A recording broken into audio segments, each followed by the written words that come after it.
በድሬዳዋ የተደረገው የአላፋት ዝማሬ 2017 እኔ የስራ ድርሻ የነበረው የአላፋት ዝማሬ ኮሚቴ ሰብሳቢ በመሆን ነበር እያገለገልኩ የነበርኩት።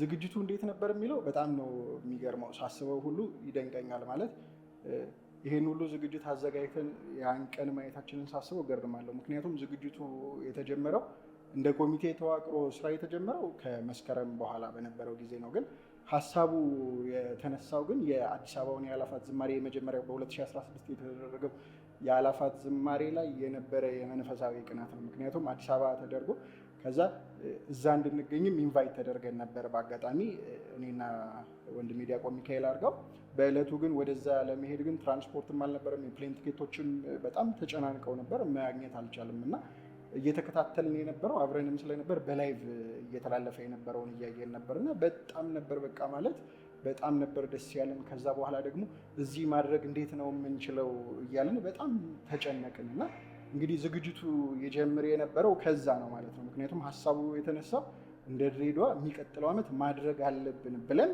ተወያየን። ምክንያቱም ዝማሬውን ስናይ በጣም የሚያስቀና ደስ የሚል ነበርና እስከ ማልቀስ ደረጃው ሁሉ እኔ አሁን መዝሙሩ ሁሉ ትዝ ይለኛል። አይኖቼ ማዳኑን አይተዋልና የሚለው የመጀመሪያዎቹ መዝሙሮች በቲቪ ስናያቸው በጣም ነበር ደስ የሚለውና ቁጭት እንደ ድሬዳዋ ምንድን ነው ማድረግ የምንችለው? ምክንያቱም ድሬዳዋ ቅርንጫፍ እንግዲህ ሁለተኛው ቅርንጫፍ እንደመሆኑ ስለዚህ የሚቀጥለው ዓመት ይሄን ነገር ማዘጋጀት አለብን። ስለዚህ ዝግጅቱን ካሁን ነው መጀመር ያለብን ብለን አሰብንና አላፋት ዝማሬ በተደረገ ማግስት ምን ያህል ብር ያስፈልገናል፣ ዝግጅቶቹን ለማዘጋጀት እነማን ያስፈልጉናል፣ ምን አይነት ኮሚቴዎች ማዋቀር አለብን፣ ከማን ጋር መወያየት አለብን፣ ከሀገረ ስብከታችን ጋር ከመንግስት አካላት ጋር ያሉትን ነገሮች እነኝህን ዝርዝሮች እያወጣን ቆየንና ልክ ዝግጅቱ ደግሞ ጊዜው እየቀረበ በመጣ ቁጥር ትዝ ይለኛል ክረምት ላይ 2016 ክረምት ላይ ዝግጅቶቹን እስቲ ኮሚቴ ወደ ማዋቀር የአዲስ አበባዎቹ ደግሞ ምን ይመስል ነበር የሚለውን ደግሞ የልምድ ጥያቄዎችን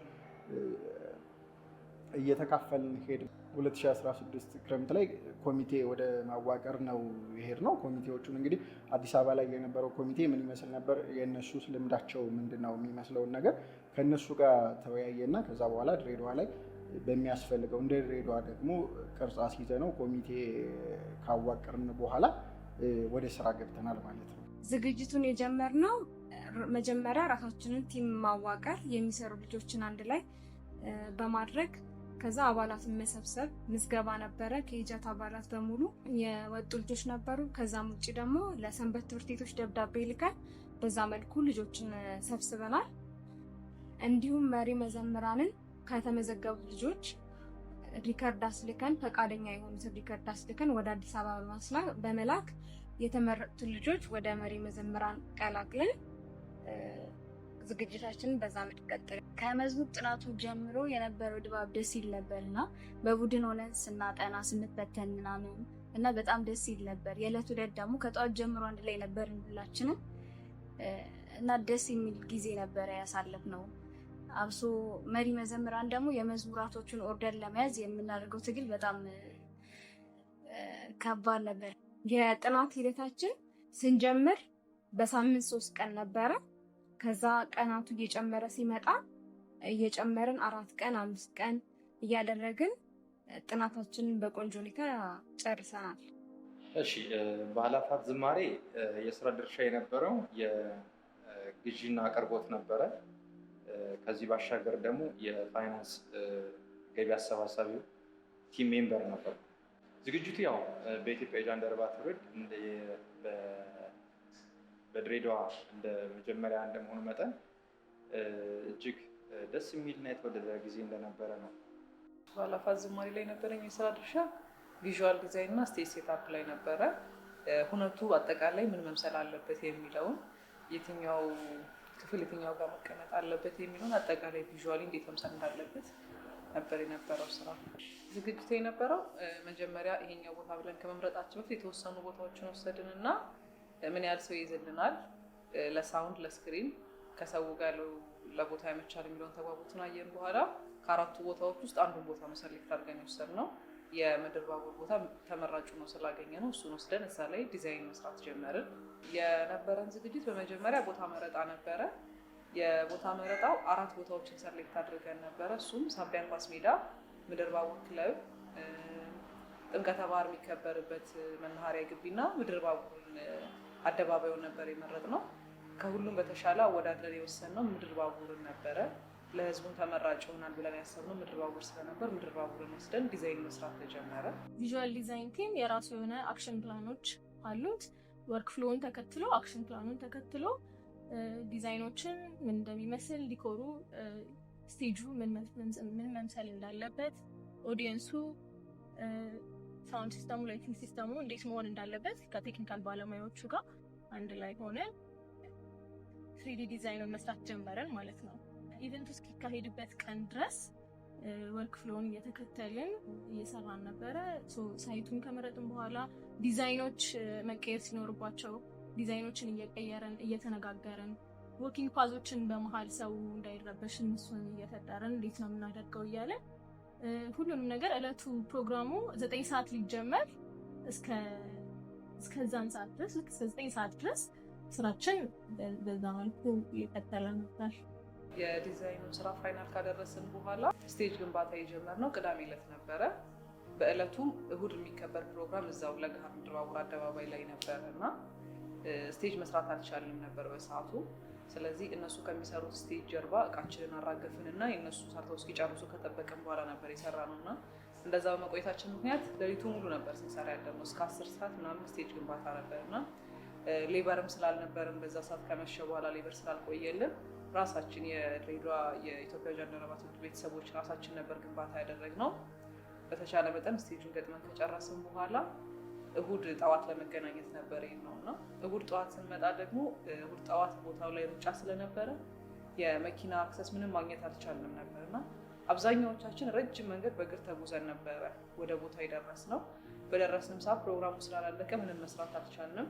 ከዛ በኋላ እንደሚታወቀው ድሬዳዋ በጣም ፀሐይ ነበርና ወደ ከሰዓት አካባቢ ነበረ ስራውን የሰራ ነው። በጣም አድካሚና ፈታኝ የሆነብን ነገር ያ ነበረ። ከዛ በኋላ እሁድ ማታውን ሪኸርሳል እና ዲኮር ስራ የተሰራው እሁድ ማታውን ነበረ። በሪኸርሳሉ ታይም ላይ እንዳሰብነው እንደ ፕላናችን አልሄደልንም ነበረ። ዲኮሩን ቀድመን ለመስራት አስበን ነበር፣ ግን ጠዋት ላይ በነበረው ፕሮግራም ምክንያት ወደኋላ ተራዘመ። በአላፋት ዝማሬ ላይ ሴኩሪቲ ኤንድ ክራውድ ማኔጅመንት ላይ ነበረ ሳገለግል የነበረው።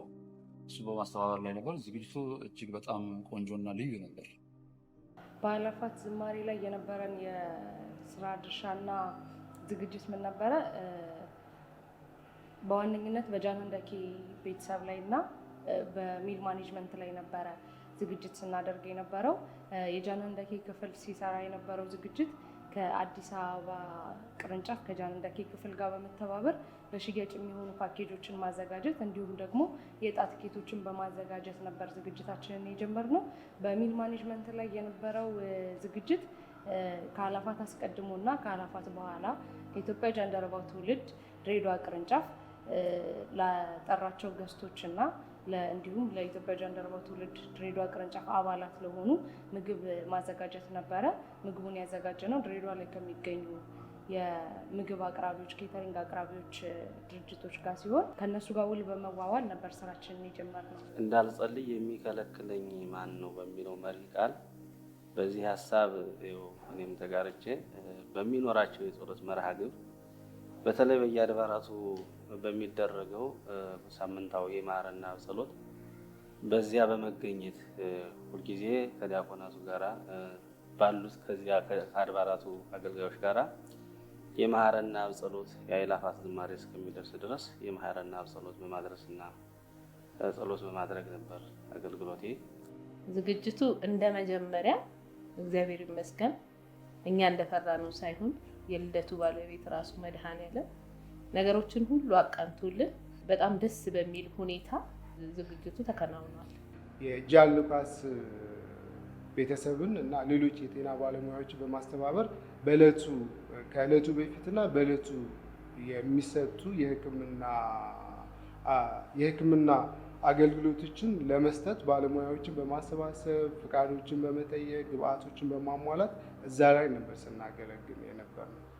የአእላፋት ዝማሬ የስራ ድርሻ የነበረው ያው የዲያቆናትን ህብረት ያው ኮኦርዲኔት ማድረግ ነበረ። ጃን እስጢፋኖስ ውስጥ ማለት ነው ዲያቆናትን በማስተባበር ነበረ የነበረኝ ተሳትፎ እና በጃን እስጢፋኖስ ውስጥ በጣም ዘርፈ ብዙ ዝግጅቶች ነው የነበሩት። ለምሳሌ አስቀድሞ የማህረና አብ ጸሎት የማስጠናት ስራ ነበር ቀዳሚ የነበረው ስራ።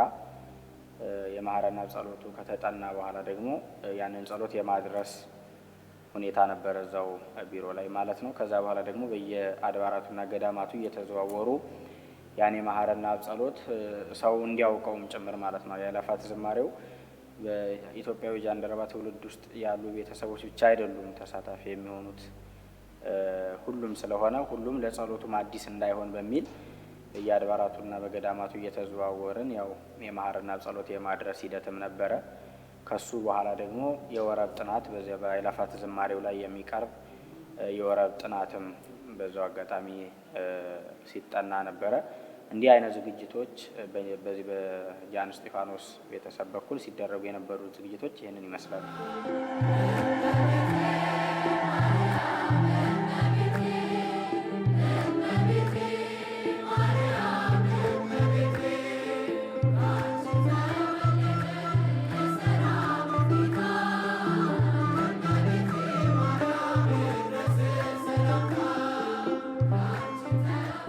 እንግዲህ በሁነቱ ላይ እንግዲህ እንዳልኳችሁ ዓመት ያህል የፈጀ ጉዳይ ስለሆነ በጣም ብዙ ገጠመኞች ሊኖሩ ይችላሉ።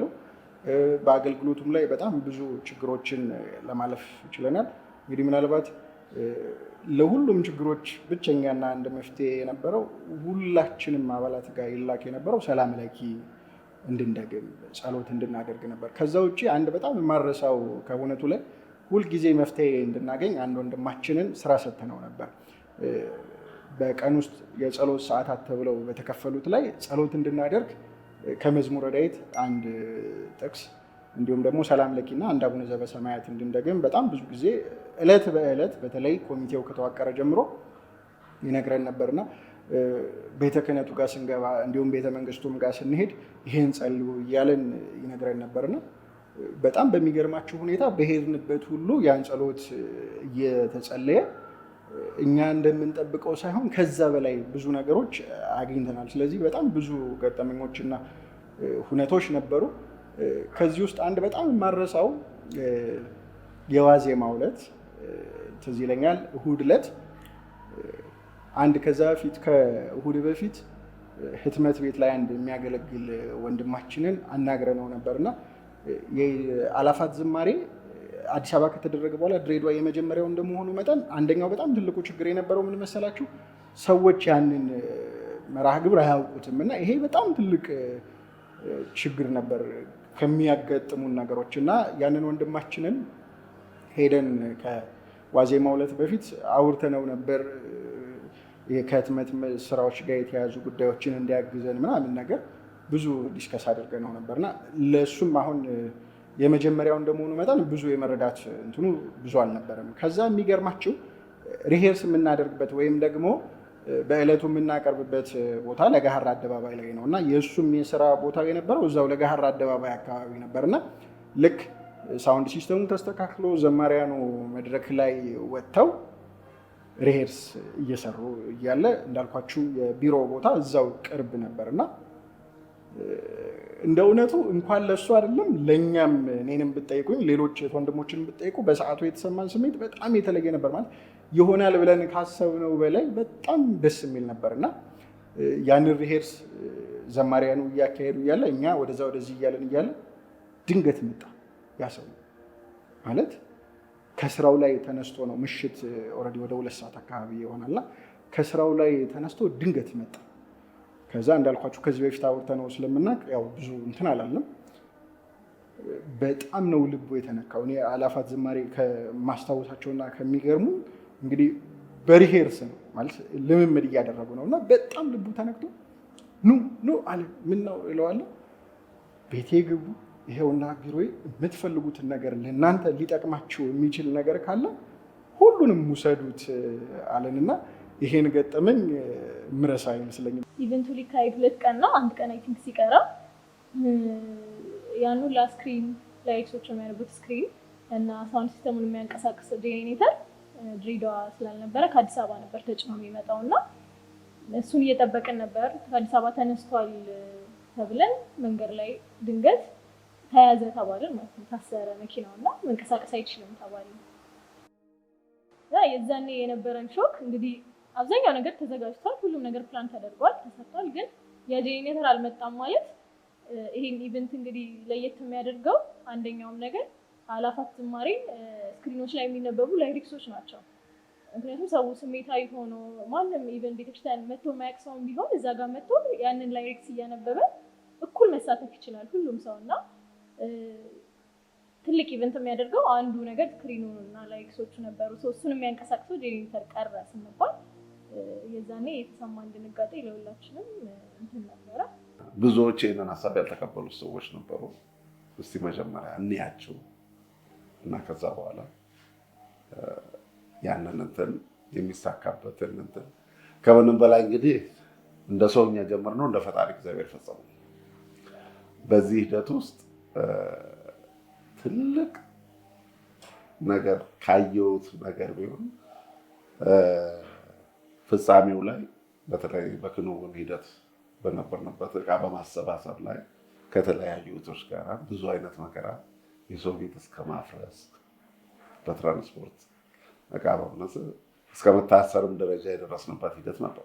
ስቴጁን የተወሰነ ደረጃ ከሰራን በኋላ መሸብና 10 ሰዓት ምናምን ሲሆን ለሊት በቃ ወደ የቤታችን ስንል የነበረው መኪና ደግሞ ራሷ ጽዮን የያዘችው መኪና ብቻ ነው እና በአብዛኞቹ ደግሞ ወደ ምዕራቡ አቅጣጫ ወደ ሳፊያን ነው የሚሄዱት።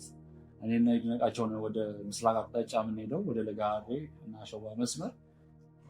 ከዛ ያለው መኪና አንድ አማራጭ ነው። በቃ የእሷ መኪና በቃ እሷ የተወሰኑትን ይዛ ስትሄድ እኛ ፎርስ ይዘን ለመሄድ ነበር ያሰብነው የነበረውና ቁመን ፎርስ ለመጠበቅ ስንል እንዳጋጣሚ ደግሞ እሷ የያዘችው መኪና ደግሞ ከፊት ለፊት ቴንት ነበረና መሪ ለማስተካከል ወደኋላ ስትል በአጋጣሚ ከኋላ ቁሜ ነበር ላይ ይችላል እንገጨችን። ቀላል ነበር፣ የተወሰነ ጊዜ ይሰማኝ ነበር። ግን እንትኑ ፔኑ አንዳንድ ህመሞች መጥፎ ትዝታ ይፈጥራል አይደል? እንደዚህ አይነት ህመም ደግሞ ደስ የሚል ትዝታ ነው የሚያስታውሰኝ። እንደዛ ነው ጃን ህንደኪ ክፍል ላይ ሆነን ስንሰራ ከአዲስ አበባ ያስመጣናቸው ወይም ደግሞ ከአዲስ አበባ የመጡትን ፓኬጆች ለመረከብ ከመኪናው ጋር በተገናኘን ሰዓት በምናወርድበት ጊዜ ሙሉ እቃው ተዘርግፎብን አስፋልት ዘግተን ስንለቅም ነበር እና ብዙ ሰዎች ቆመን ሲያዩ ነበረ። እሱ ገጠመኝ ያረሰው ብዙ ናቸው። ግን በጣም አንድ እንደ ኢጃት ድሬም የምንኮራበት ሳየውም በጣም እንደኔ ውስጤን የሚነካው አንድ ምስል አለ። የሀገረ ስብከታችን ሊቀ ጳጳስ ብፁዕ አቡነ በርተሎሜዎስ የዕለት ሁለት አንድ ፎቶ አላቸው። የኢጃት ሎጎ ያለበት የመርሃ ግብሩ ዝርዝር ያለበት እሱን ይዘው የተነሱት ፎቶ አለና እሱን ሳየው በጣም ሁልጊዜ ይገረማለሁ ትዝ ሲለኝ እና በዕለቱ ያ እንዴት እንደሆነ ሳስብ ይገረማለሁ።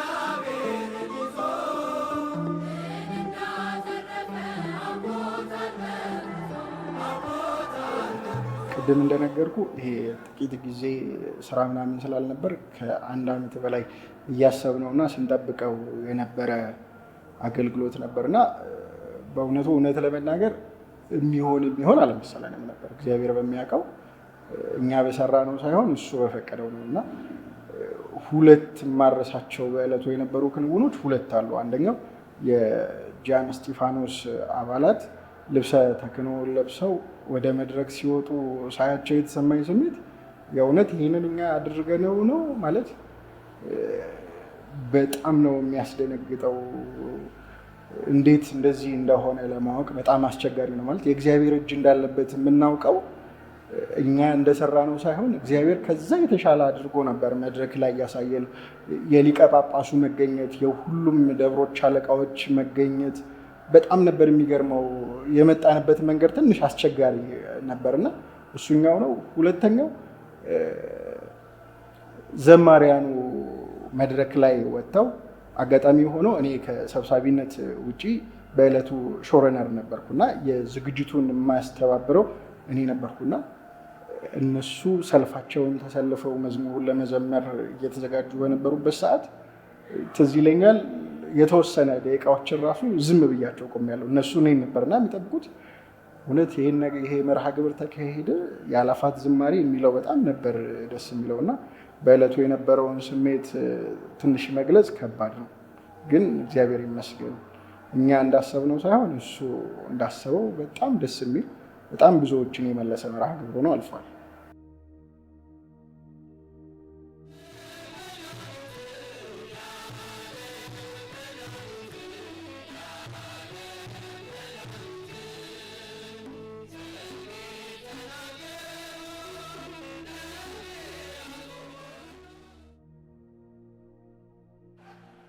በዕለቱ በጣም እንዲህ ነው ተብሎ የማይገለጽ ስሜት ነው። የደስታ በቃ ደስታም ደግሞ ብቻ እንዳትዩ ከውስጥ ያለ የሆነ የእንባ ስሜት፣ የሀዘን ስሜት ሊያልቅብን ነው ገና ዓመት ልንጠብቅ ነው አይነት የተደበላለቀ አይነት ስሜት ነበረ።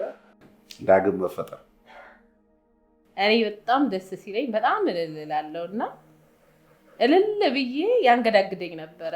ለመውደቅ ነበረ እንትን የምለው እና ሰው በዛ ደረጃ መምጣቱ እንደ መጀመሪያ ፕሮግራም በዛ ደረጃ ሰው መምጣቱና እኛ ዞር ብለን ሰውን ስናይ የነበረው ደስታ እንደዚህ በቃላት ለመግለጽ ይከብዳል። በዕለት በጣም ደስ የሚል ደስታ እንዲህ በቃላት ሊገለጽ የማይችል በጣም መንፈሳዊ የሆነ ሰማያዊ ደስታ የሚሰማኝ በጣም ደስ ይል ነበረ። ሁሉም ያመሰግን ስለነበረ ሁሉም በወቅቱ በተለያየ ቦታ ላይ መሄድ የነበረውን ተሰብስቦ በአንድነት እግዚአብሔርን በህብረት ሲያመሰግን ከላይ እስከታች በጣም ደስ ይል ነበረ። በጣም ዲዛይኑ ላይ ስንሰራ ለመተላለፊያም ለማጥንት ማጠኛም ተብሎ የተሰሩ ኮሪደሮች ነበሩና እነሱን ኮሪደሮች ለማምጣት በባሪየር ከልለን ነበር የሰራ ነው እና ኤግዛክት ያ ነገር ሲሰራ አክቹዋል ላይ ይመጣል የሚለው ነገር በጣም አሳስቦን ነበረ።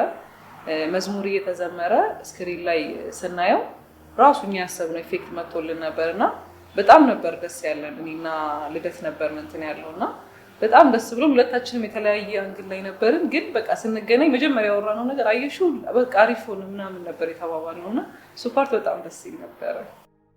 በዕለቱ ደስ የሚል ስሜት የፈጠረብኝ መዝሙር እልል በሉ ነው።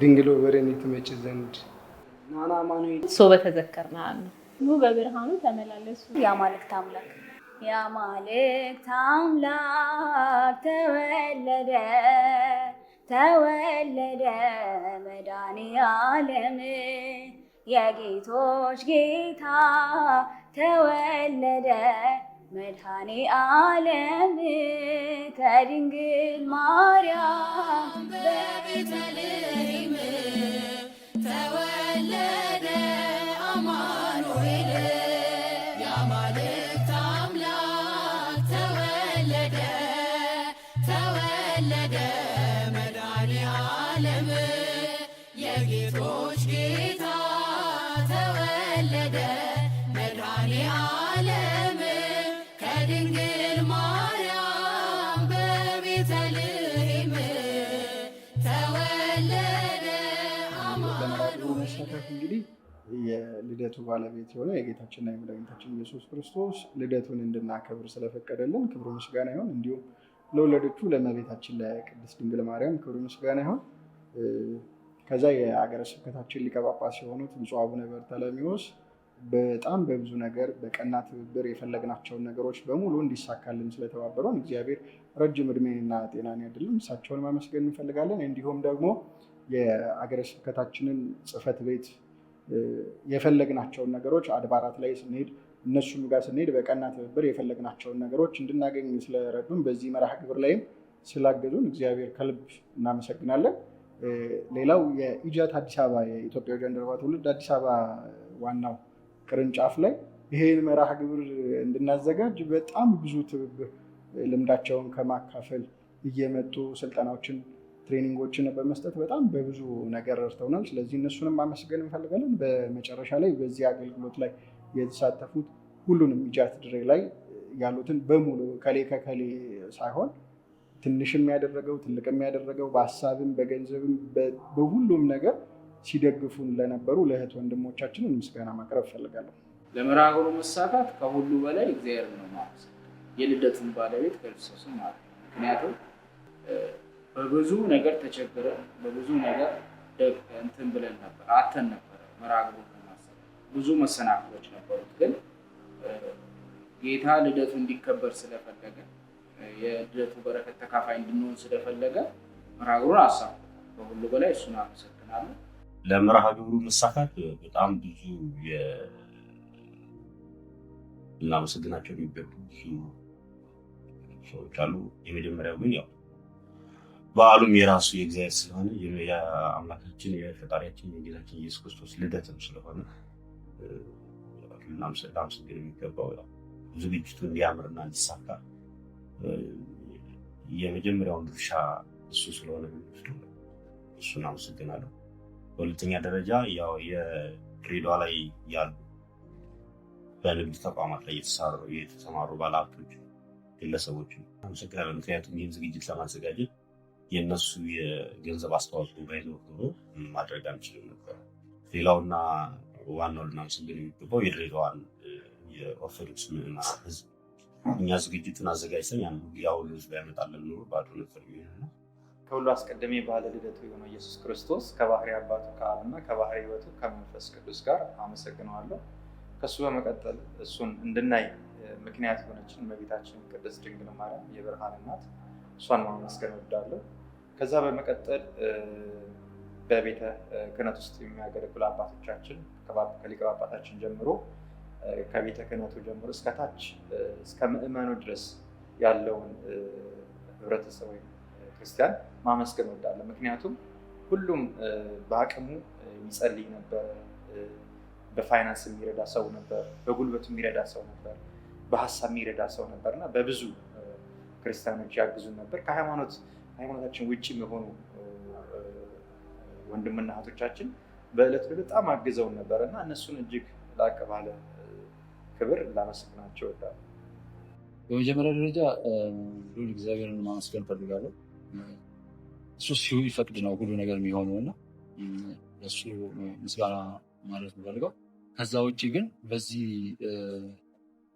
ዝማሬ በዚህ ዝግጅት መሳተፍ ተሳተፉ ትንሿ ጀምሮ እስከ ትልቁ ድረስ ላደረጉት ማለት ልክ በመጽሐፍ ቅዱስ በነህምያ ላይ እንዳለው ማለት ነው። እያንዳንዱ ኢቨን በር እንኳን የሰራው ሁሉ ስሙ እንደተጠቀሰው ማለት ነው። እያንዳንዱ በዚህ አገልግሎት ላይ ተሳተፉትን ሁሉ ማለት በልዑል እግዚአብሔር ስም ለማመሰግናቸው እወዳለሁ።